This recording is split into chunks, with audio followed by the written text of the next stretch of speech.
Kalau kita bicara perjalanan, nggak ada sesuatu yang instan ya, semua ada proses. Proses ya, pasti. Dan proses itu jatuh bangun itu sesuatu hal yang hampir semua pengusaha itu pasti akan mengalami.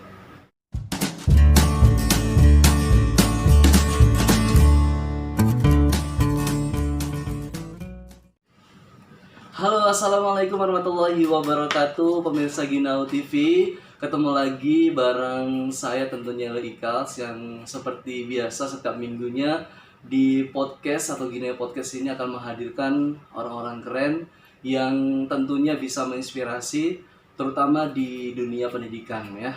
Dan kita kali ini sudah hadir di hadapan kita semua yang mungkin sudah pada kenal. Ada Iya, sebagian. sebagian ya.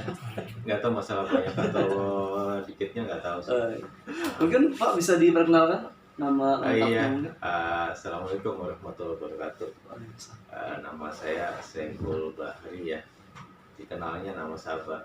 Kalau orang menyebut Saiful agak sulit, tapi kalau kita Sabah biasanya di Cilegon orang langsung ke saya biasanya. Karena jarang sih sebutan Sabah itu. Gitu. Itu aja sih. Ini sebutannya Pak kalau lebih dikenalnya? Sabah. Pak Sabah, Kang Sabah, Mas Sabah, Bang Sabah. Kalau saya manggilnya siapa nih? Iya, bebas aja lah. Bapak aja ya. Kak Sabah, di Ginau TV ini setiap minggunya kita memang menghadirkan tokoh-tokoh ya yang bisa menginspirasi, terutama memang di Ginau TV ini memang lagi apa ya istilahnya belajar untuk menginspirasi terutama anak-anak yang apa ya dari segi pendidikan ibaratnya tuh masih apa ya istilahnya masih minim lah gitu, untuk memotivasi ke situ gitu. Nah Bapak ini kan kita udah tahu sukses gitu kan saat ini. Itu gimana sih perjalanan Bapak sehingga saat ini mungkin bisa dibilang udah ada Sabah Group gitu kan, yang mungkin udah kemana-mana gitu.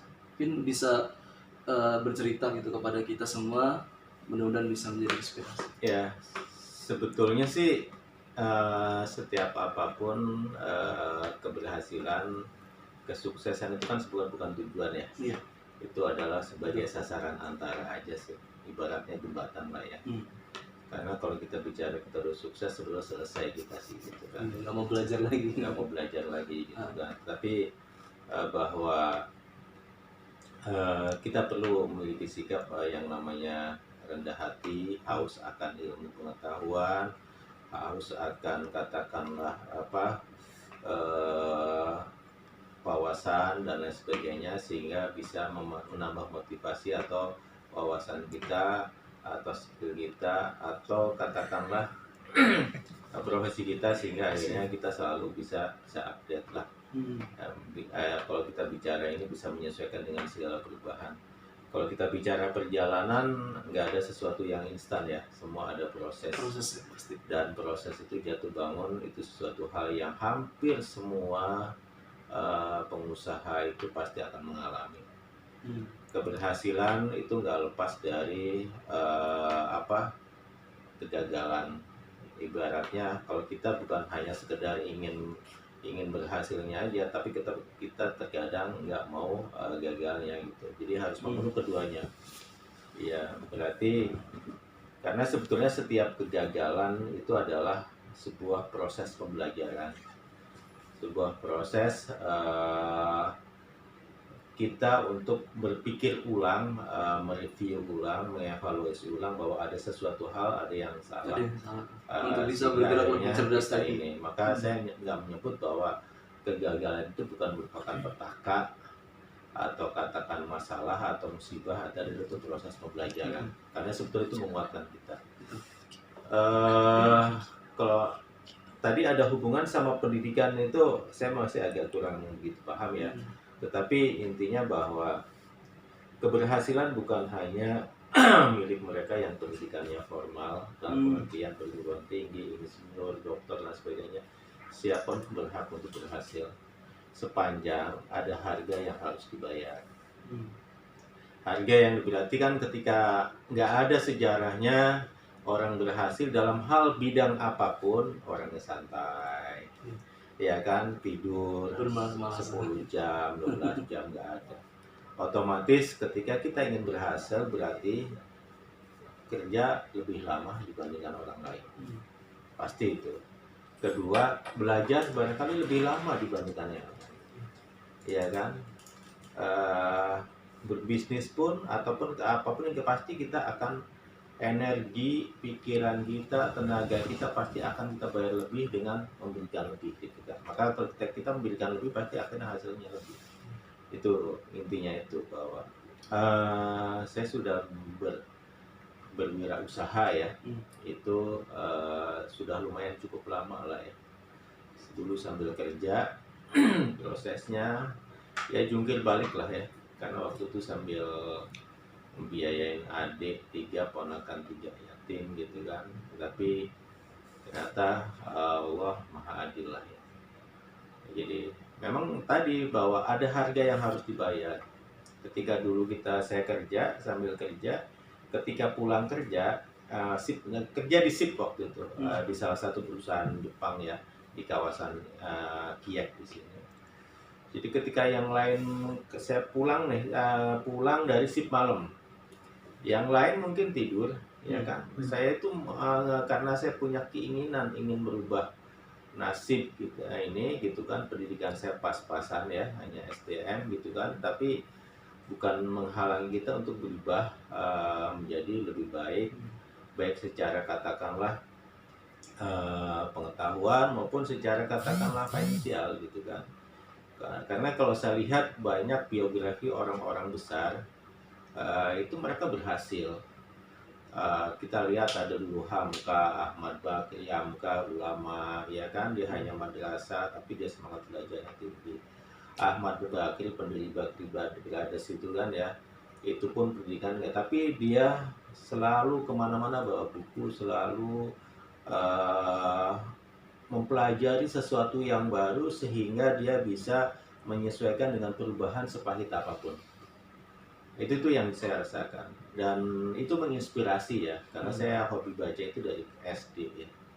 SD itu menginspirasi perjalanan hidup saya, walaupun secara jujur saya masih sangat jauh lah dari kategori sukses. Iya, karena kalau kita bicara keberhasilan, kesuksesan itu adalah proses perjalanan ya. Karena kalau kita bicara tentang pencapaian, seringkali kita ada perasaan sombong gitu kan. Padahal jangan lupa di atas langit masih ada langit. Bahwa sehebat apapun kita pasti akan ada yang lebih hebat. Sekaya apapun kita pasti akan ada yang lebih. Maka semua itu kan kita kembalikan bahwa semua adalah semua dititipi, bukan dimiliki, ya kan. Tinggal bagaimana kita apa yang kita titipi itu kita jadikan lebih bermanfaat sebanyak-banyaknya buat masyarakat ya kan, lingkungan terdekat, syukur lebih luas itu. Oke, jadi memang tadi pendidikan tentunya faktor pendidikan penting ya. Pendidikan nggak hanya di formal tapi tadi itu dari baca buku gitu. Ya, pendidikan tadi saya menyebutkan bahwa pendidikan sangat penting ya. Tapi formalitas dalam pendidikan itu bukan satu-satunya menunjang kita dalam hal keberhasilan. Satu yang harus kita punyai adalah punya semangat belajar.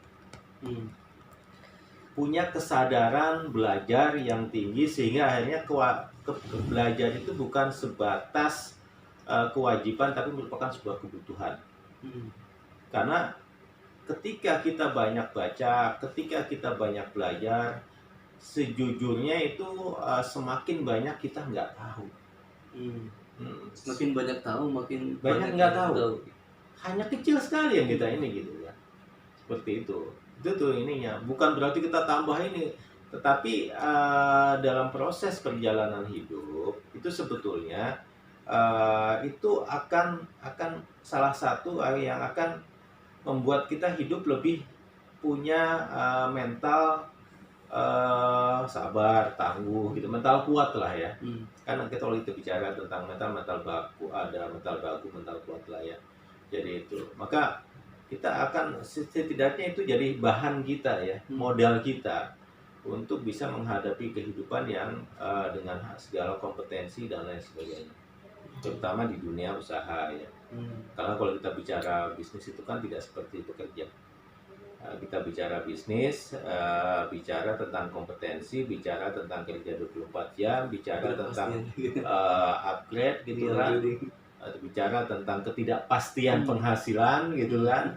Ya berarti kita harus investasi waktu, tenaga, pikiran kita. Itu mau nggak mau itu harus kita paksa. Iya, kalau nggak keadaan yang memaksa kita. Itu ini ya. Dan kebetulan memang saya mulai bisnis itu memang jujur ada keinginan dari awal pengen wirausaha. Kan ada orang itu pengen bisnis karena kepepet ya, Iya. karena hobi gitu. Tapi karena ada kesadaran juga gitu kan. Jadi hal kayak gitu. Bagus juga sih kepepet. Kalau kepepet itu ibaratnya kalau dikejar anjing, kalau sebenarnya kata kenceng ya. Iya, maksimal gitu kan. Tapi kalau kita bisnis ya jangan sampai juga kita banyak teman-teman yang berbisnis dia disurplus sama perusahaannya, kemudian ada juga yang memang resign pengen tapi mentalnya bukan mental wirausaha. Maka kenapa bagi saya itu ketika kita pengen bisnis soft skill dulu lah, mental dulu yang harus kita bedah, kita perbaiki, kita tumbuhkan, kita tingkatkan, itu aja.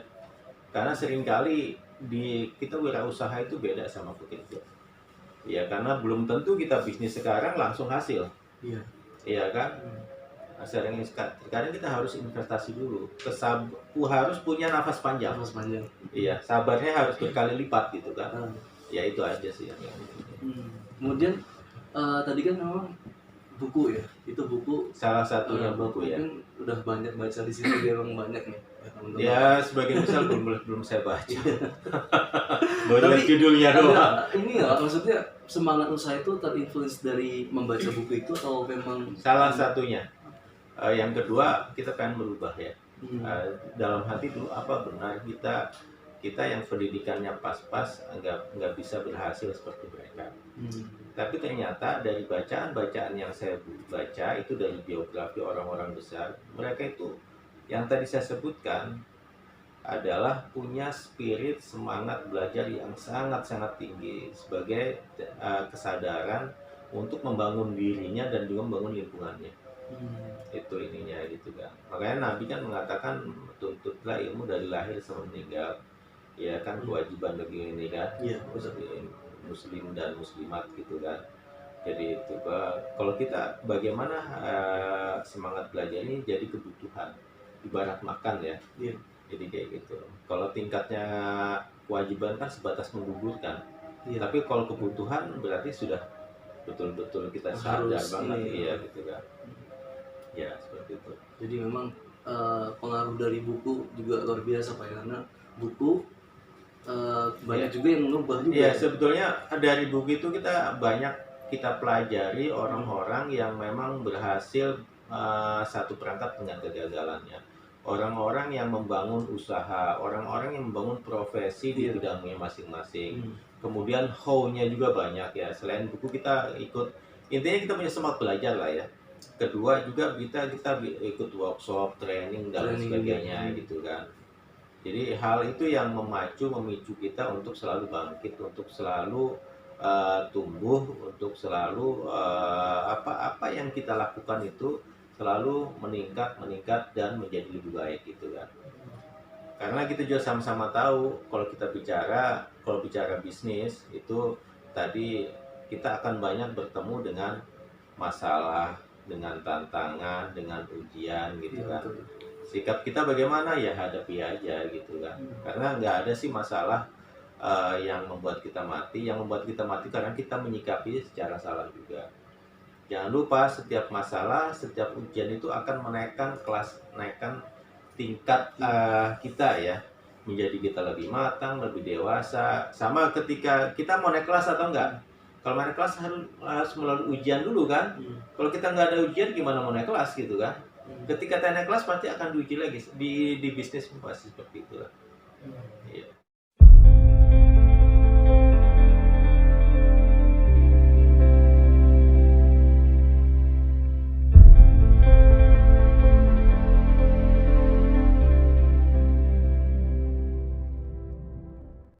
Oke, mungkin ini juga Pak ya, berbicara tentang kesuksesan. mungkin udah inilah gitu kan, mungkin orang tuh udah wah termotivasi, dia kadang-kadang lihat dari 1% aja, padahal mungkin di belakang itu perjuangan luar biasa. Mungkin kalau Pak Sabah sendiri pernah nggak sih ngalamin hal yang jatuh banget gitu ya, sehingga mungkin teman-teman juga saat ini ngerasain, waduh saya jatuh banget hidupnya gitu. Ya, bukan jatuh bangun ya. Kayak lagu dangdut siapa itu. Jadi kalau kita bicara pastilah ya. Jadi nggak semua yang kita bangun langsung berhasil. Saya ngalamin usaha yang pertama kali di Serang, Cilegon, Pandeglang, Rangkas, mungkin Tangerang inilah, home industry Majun di Cilegon itu adalah saya. Pertama kali ya. Kedua, saya pernah itu punya home industry kerupuk selondok dari Jawa. Ketiga, home industry garam. Pernah tisel juga, tisu untuk seluler. Pernah media juga. Pernah apalah, ada beberapa dan memang sebagian besar tutup ya. Jadi close lah. Ada dampak secara ininya adalah pasti ke karyawan juga, akhirnya kita ada PHK dan lain sebagainya gitu. Tapi satu hal bahwa kita di diri saya tidak pernah ada perasaan puas. Iya, jadi kenapa demikian kan gini, ada dua. Kalau kita pengen hidup tenang, bahagia, punyailah sikap qanaah, merasa cukup ya.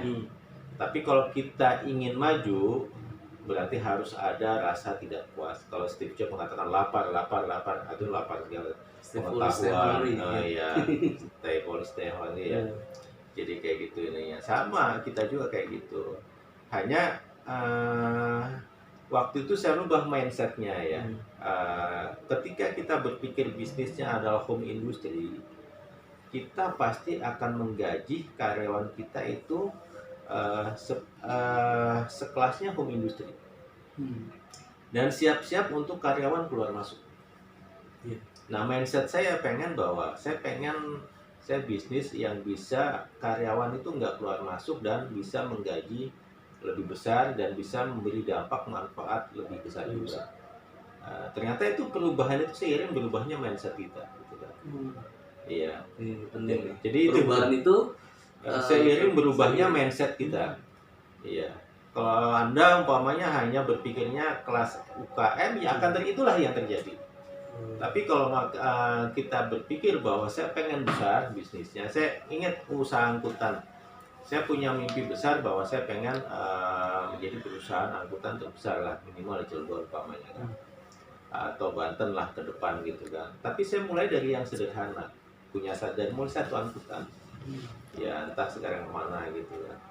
Ya seperti itulah yang terjadi. Tapi di perjalanan banyak lah ya, langkah keajaiban ya, yang mungkin pemilihan Allah lah ya. Jadi itu tuh yang terjadi ininya gitu. Maka sebetulnya kalau kita bicara perjalanan itu jungkir balik ya kan, capek, lelah, stres, mengalami, karena semua awal-awal dilakukan sendiri gitu. Kalau sekarang sih semua sudah ada yang menjalankan ya. Jadi ada sistemnya udah jalan lah ya. Jadi kalau kita bicara bisnis, saya selalu bilang setiap kali diwawancarai, ngasih training, workshop dan sebagainya, bahwa bisnisnya jalan, kitanya jalan-jalan. Artinya gini, bahwa kita harus punya impian bahwa ke depan bukan kita yang kerja untuk bisnis, tapi bisnislah yang kerja buat kita. Iya kan? Itu tuh yang kita harus punya ke sana, punya pemikiran. Tapi kalau kita punya pikiran ke sana, pasti akan terjadi. Sepanjang kita mencari caranya, itu bisa kita realisasikan gitu. Itu ininya. Kan kalau kita bicara pedagang sama pengusaha itu kan beda. Kalau pedagang lebih kita dagang untuk diri kita sendiri gitu kan. Tapi kalau kita bicara pengusaha itu variabelnya banyak. Bicara tentang masalah finansial, tentang marketing, tentang leadership, tentang organisasi, tentang salesmanship, manajemen, motivasi, itu semua ininya gitu loh. Kerjasama tim gitu kan, ya seperti itu. Memang dari gagalan sendiri memang memberikan dampak yang luar biasa, sehingga sekarang Pak Sabah sudah semakin lebih hebat gitu kan dari sebelumnya. Buat teman-teman juga saat ini mungkin ngerasain hal yang sama gitu, lagi jatuh, ya itu bukan berarti gagal Pak ya, tapi itu merupakan Ya, proses. proses pembelajaran. Hmm, Karena sebetulnya satu yang kita ini dalam bisnis itu harus punya nafas panjang. nafas panjang tadi. Ya, kesabaran kita diuji, ketangguhan kita, mental kita itu diuji, keberanian kita juga diuji, ya kan? Itu tuh yang memang ini. Seringkali ketika kita jatuh gitu kan, banyak teman-teman ketika jatuh itu banyak teman-teman yang biasa ketika berhasil banyak tuh yang datang, tapi ketika jatuh siap-siap untuk ditinggalkan gitu kan. Iya, iya. Nah, kita sesungguhnya sebetulnya ketika kita diuji itu sebetulnya di situ adalah ilmu ya. Iya, berarti kita disuruh berpikir keras, disuruh belajar keras untuk mencari solusi kenapa ini bisa tidak berhasil gitu kan. Iya, bukan berarti kita mundur gitu kan, nggak jadi masalah mundur selangkah, tapi kita untuk maju beberapa langkah. Itu. Wow, keren ya teman-teman ya. Ini Pak terakhir mungkin pesannya buat teman-teman. Iya, terima kasih. Pesannya satu, kalau ingin berwirausaha siapkanlah mental. Mental harus kuat, harus berani gitu kan. Bahkan keberanian itu salah satu modal dasar kita. Karena apa? Keberanian itu sudah setengah keberhasilan gitu kan. Jadi itu sebelum kita bisnis langsung siapkan mental. Kalau mental itu kan dari dalam, ya kan. Sehingga ketika kita gagal jangan anggap itu sebagai kegagalan. Itu adalah proses pembelajaran untuk kita menjadi lebih baik lagi. Oke deh. Terima kasih Pak sebelumnya. Sama-sama. Mudah-mudahan tentunya tadi yang kita bicarakan walaupun singkat bisa tadi itu menginspirasi buat teman-teman semua. Buat teman-teman semua tentunya tetap stay tune juga di channel kita. Mudah-mudahan tadi berbicara tentang pendidikan. Pendidikan adalah satu alat yang bisa menjadi senjata untuk kita merubah diri kita sendiri dan merubah dunia tentunya. Untuk itu tetap semangat belajar tentunya. Dan tetap semangat juga, tetap jaga kesehatan. Nanti kita akan ketemu lagi, tetap ikuti kita karena kita akan ada tokoh-tokoh juga yang akan kita hadirkan ke depannya yang mudah-mudahan bisa menginspirasi buat teman-teman semua. Oke teman-teman, jangan lupa subscribe channel kita Gino TV dan juga Open Mind with Sabah Podcast. terima kasih. Wassalamualaikum warahmatullahi wabarakatuh. Waalaikumsalam warahmatullahi wabarakatuh.